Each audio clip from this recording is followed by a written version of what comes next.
Hey everyone. I always like to see my name on a Microsoft Surface tablet. I'm Jamie Casap. I'm the Chief Education Evangelist at Google. John was wrong. That was not the last session. He wished that was the last session. This is the last session. Every year they're like, can you do a talk? And I'm like, no. And they're like, okay, you're on Wednesday at 4:30. All right, so I'm here. And I've been coming to this conference for a very long time, ever since. How many came the first year? How many of you were here the first year when we had like 400 of us at ASU in the conference room? Yeah, we were like having meetings in between cars in the parking lot. That's where our meetings were. So I want to start with some contact information. I've been doing this. Click. There you go. I've been doing this for quite some time, just from a frame of reference. I've been at Google for 11 years. Adrian Sena, who was walking around the hallways earlier, him and I launched Google Apps for Education at ASU. They were the first university to launch Google Apps, and then I launched Google Apps in the K-12, and then we launched Chromebooks in the K-education, and so on. And so I've been doing this for a while. Some contact information, good way to keep conversations going. Just wanted to make sure I shared that. What I want to talk about is Generation Z. I've been spending the last 6 months diving into this generation. I'm going to get into that, but I want to start as the closing session to talk about why we care about education so much, right? The importance of education. And it's because we recognize that education is what disrupts poverty. We recognize that education is what changes a family's destiny. We recognize that education is what we need in society to move society forward, right? And this is a personal thing for me. I am a first-generation American. I was born and raised in Hell's Kitchen, New York. Any New Yorkers in the room? Usually louder than that.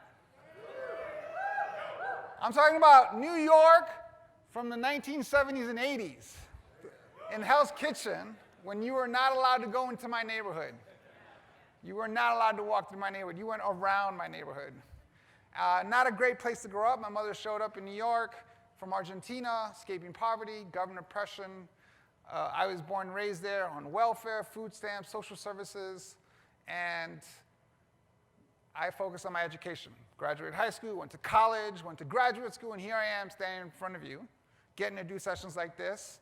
One of my more exciting talks later in the month, not that this one's not exciting, but later in the month, I'm going to go speak at the New York Times, in the New York Times building. And what's interesting is I was robbed at gunpoint across the street from the New York Times when I was in 7th grade. So it's going to talk about a flashback.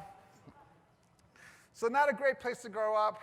I've had some amazing milestones in my life and my career. I had one of those 2 summers ago when the former First Lady, now the former First Lady, Michelle Obama, asked me to come speak at the White House to about 200 kids about the importance of education. These are kids as part of her Reach Higher initiative. And for those of you who noticed, she's back. I was with her on Friday in New York where we launched College Signing Day. So she's involved in education again. I'm excited about that. Asked me to come speak to kids, and I said, let me check my calendar. No, I said, yes, I'll be there, whatever you need. And I showed up, had no idea what I was getting myself into, but at the end of everything, this is what it looks like. Goodness. Can I say click? So this is what it looks like when you're speaking in the East Room of the White House. And doesn't this look like one of those pictures you get at the State Fair? Where they green screen you in, right? My friends weren't impressed that I spoke in the White House. They were impressed that I owned a suit. And that's the only one I have. That's the one that I own. But that's the American dream, right? That's why we do what we do in education. You work hard, you get your education, you can accomplish anything. That's what we do with our students. That's what we do in programs that we have for our students. But here's the thing we have to recognize, that this is a lot more serious than that. Because the impact that we have on students goes on for generations and generations and generations. That if you're a teacher, you're going to have an impact on a student that you will never meet in your entire life. If you're working on products or services for education, you're having an impact on students and families in generations that you will never meet in your entire life, right? Because now I have my kids, and we're not doing well here. I have my kids. This is them. I have a 24-year-old, a a 16-year-old, and a 2-year-old. That's right, I can only handle one child at a time. I like it that way. And my 24-year-old is living in New York City, actually in Hell's Kitchen, New York. Again, it's not the same Hell's Kitchen. Even if she was like, I can live in a Hell's Kitchen. Anyway, that's a battle we have. She went to college, graduated from college. We never talked about college. She just assumed she was going to college because I went to college, because people around her went to college. My 16-year-old is talking about what his college experience is going to be like. That's the impact that we really have. It's that they're going to be okay, and their kids' kids are going to be okay, and that's the real value that we bring in education. And so if that's true, next slide, then we should probably take it very seriously, right? And recognize, and we've heard buzzwords this week about, education might be broken, or we need to fix education, or transform education, or reform education, all these words. But the truth is that it's not necessarily that education is broken. Education has worked for millions of students, right? We created a superpower based on the education system of this country. But what is true is that the world has changed, and that we don't live in this world anymore. And now this world looks more like this world, right? Those jobs are now done somewhere else. And so when we think about the role of what we need to do for students, is that we need to prepare them for a future that we don't really know about, a future that hasn't been defined for us. And so this generation, the cloud generation, let's talk about them a little bit. First, let's recognize that they really are the first true digital generation. And if you think about where we are with technology, we don't often think about how technology's wrapped itself around the core of everything that we do, and we don't even recognize it anymore. For example, how many of you have not used technology today? How many of you have not used the web today? How long did that take you? The iPhone isn't 10 years old. It's going to be 10 years old this summer, right? The BlackBerry, God forbid you have a BlackBerry. There are two types of BlackBerry users: those that are embarrassed to have one, and those that are like, you're going to pray this out of my dead cold hands. BlackBerry users, that's 13 years old.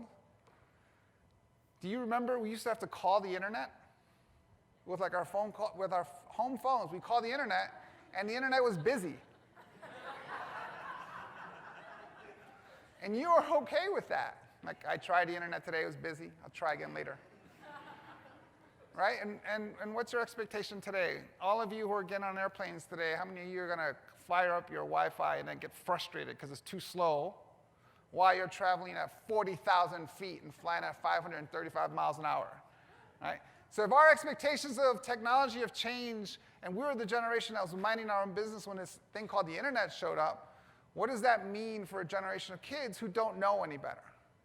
This Generation C, the really true first digital generation, right? Now let's think about this generation. They are there's different numbers that define them. I think of them as the 9/11 generation. Those kids that are about 16 years old today, who were born around 9/11, a year before, a year after, that time period. Think about their experiences. They don't know a world without the Great Recession that we were in. They don't know a world where we weren't in a war or some kind of battle. They don't know a world without terrorist threats. They don't know that we used to go to the airport and it used to be a happy place. They don't know that, right? They don't have that experience, right? This is a generation that's been focused on terror. They've been focused on school shootings in elementary schools, in high schools, in colleges. And then we yell at them because they don't go outside and play, and we blame technology for that. Do you blame them? Like, I wouldn't go outside either if that was the world I grew up in, right? This terror world that we grew up in, that they're growing up in. They're the first generation to really understand scarcity. They don't, since not the first, but since the Great Depression. And in terms of what they're experiencing. This is a generation that watched their parents struggle with work, not finding jobs. This is a generation that was worried about or watched their brothers and sisters come home from college and not find jobs. This is a generation that's worried about finding work, about what work will look like, about jobs disappearing. This is a generation that thinks about work in a different perspective than we think about work. This is a generation that is concerned about things that we're debating. They're not debating. 75% of Generation Z kids believe in climate change.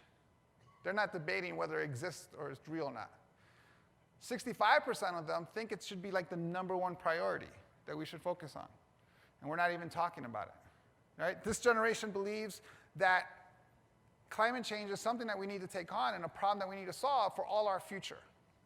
This is the first true digital generation. Think about the fact that they don't know what the world looked like before Google, right? 95% of them are going to college already using smartphones and tablets and laptops.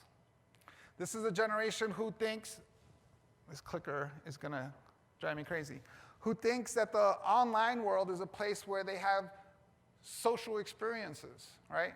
We laugh at them and think about the fact that about half of them play at least an hour of video games a day.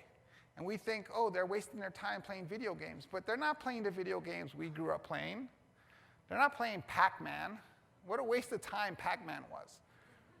How many quarters did you spend on Pac-Man?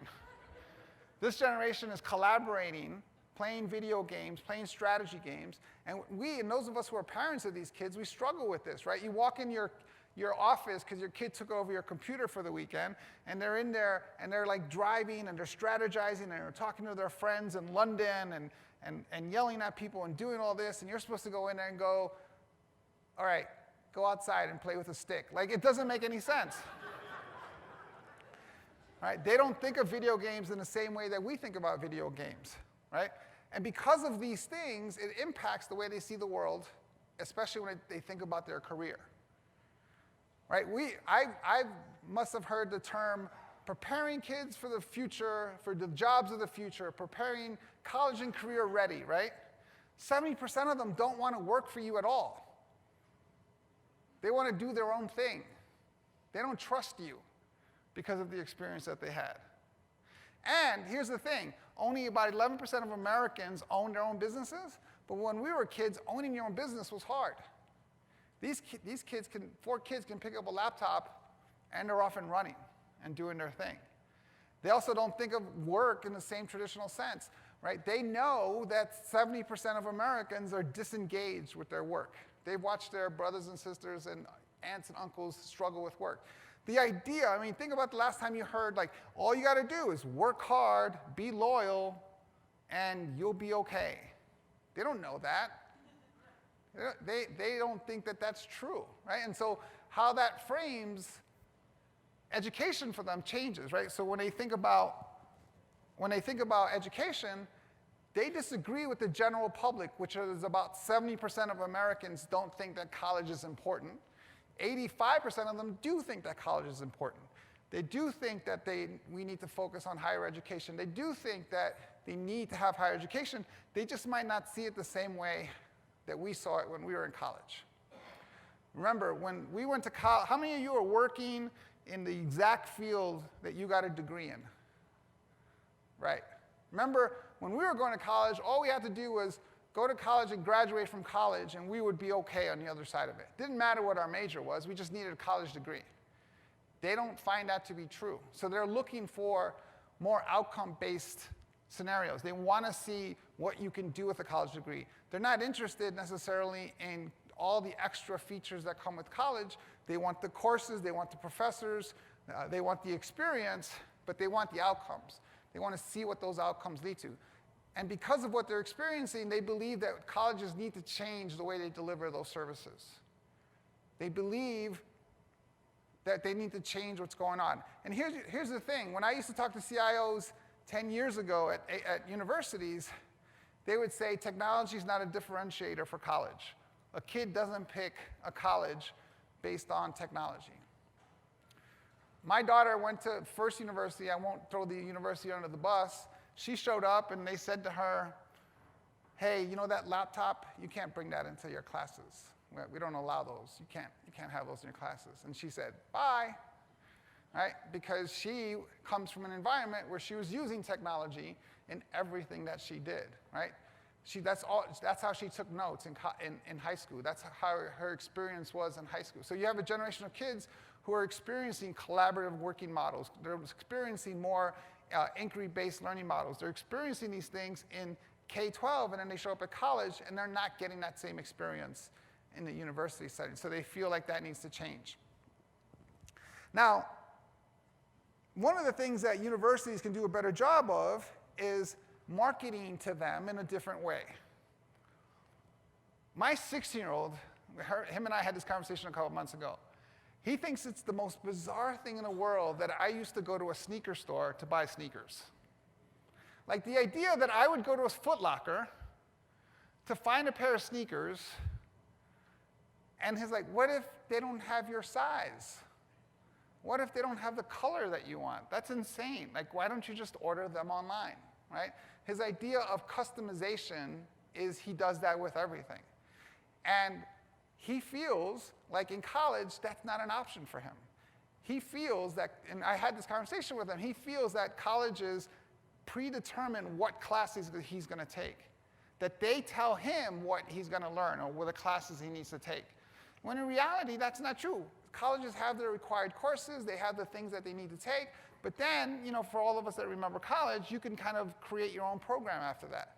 How do we do a better job marketing to students that they can do that from the beginning, right? That they can actually customize their learning, that they can actually talk about the classes that they want to take. How do we bring that customization world that they're used to? They don't know a different world, right? They just customize things. Like the idea of and again, we're older, so we think about these things differently. Like when you run out of coffee, you go to the store and buy coffee. When my 16-year-old doesn't see coffee, he hits the Amazon Prime button, right? It's a different experience for them, and we have to kind of keep that in mind.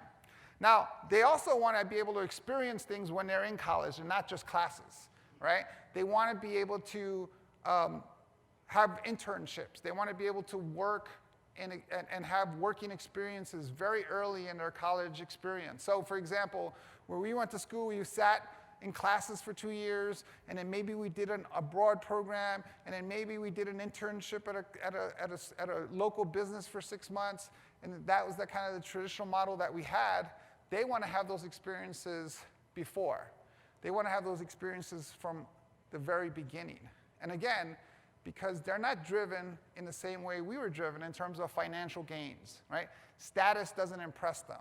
Moving up, getting a bigger house and a bigger car, that's not what they're about. They're about experiences. So how do we bring them experiences? How do we give them experiences that they can grow from, because that's what they're interested in?